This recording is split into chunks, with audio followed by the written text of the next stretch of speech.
আমাদের প্রথমে কি করতে হবে? জমি প্রস্তুত করতে হবে। জমি প্রস্তুত করার সময় কি করতে হবে?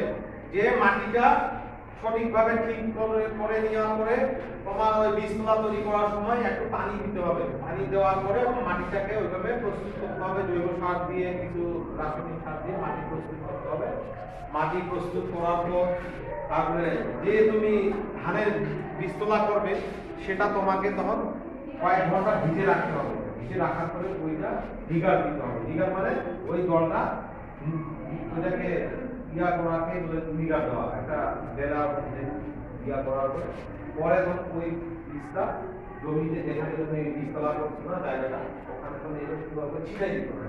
ছিটাই দিতে হবে যে কয়েকদিন।